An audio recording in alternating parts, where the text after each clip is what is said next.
What's up guys, I'm randomfrankp, and since the Steam controller and Steam Link have been sent out to those who pre-ordered them, we're going to do a little unboxing and first look at both products. I do have a review coming out next week, so be on the lookout for that.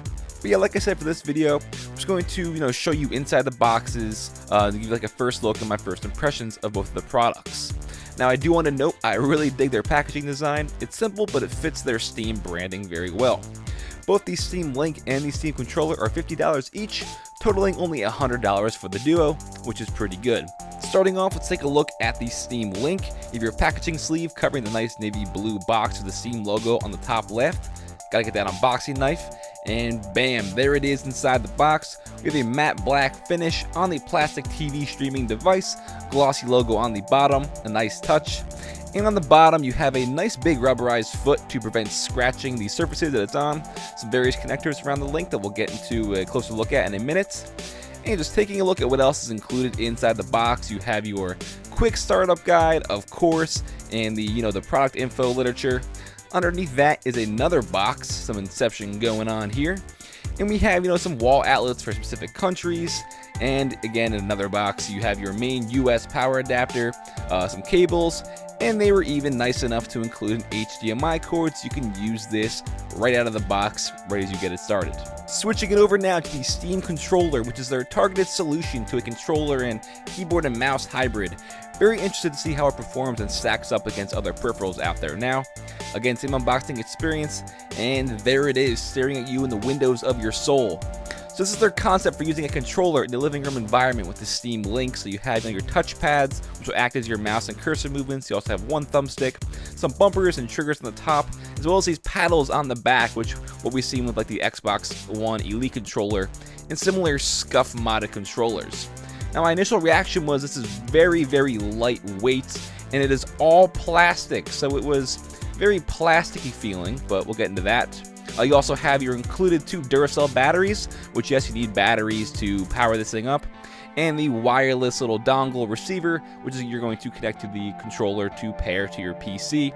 And you also have an additional dongle hub, so you can extend the range just by plugging it into the little cable there. Now I will admit, I pre-ordered these in June, pretty much completely forgot about them until I got the shipping confirmation. And, I was kind of skeptical once I realized they were coming my way because they weren't really something memorable, and I was, not really sure how well I'd be able to use these and how the Steam controller would replace my Xbox One controller, which I use, for some racing games, stuff like that on PC. But, you guys are going to hear that in my full review.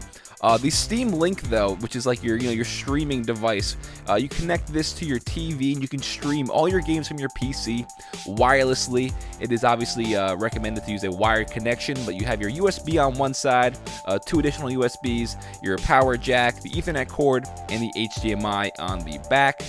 So they give you the connectors to connect various inputs to it as well. So this is going to be something that's going to be interesting for a living room environment, kind of. And instead of using a mouse and keyboard out in the living room, their solution is their Steam controller, which, like I said, feels very, very lightweight, and that's because it is all plastic.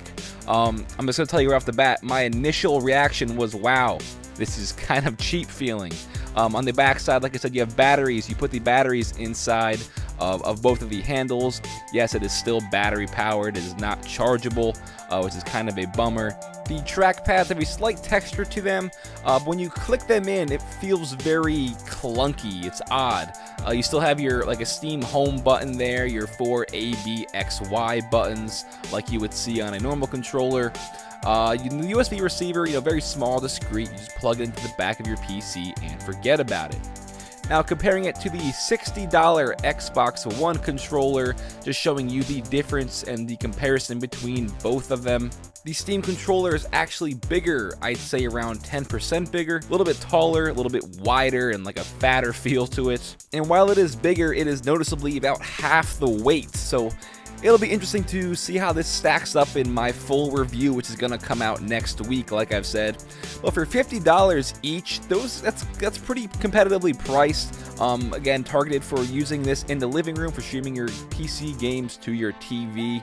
But that's all for this one, guys. Hope you enjoyed my unboxing and first look at the Steam Link and Steam controller. I'm randomfrankp. Hope you enjoyed. Have a good day.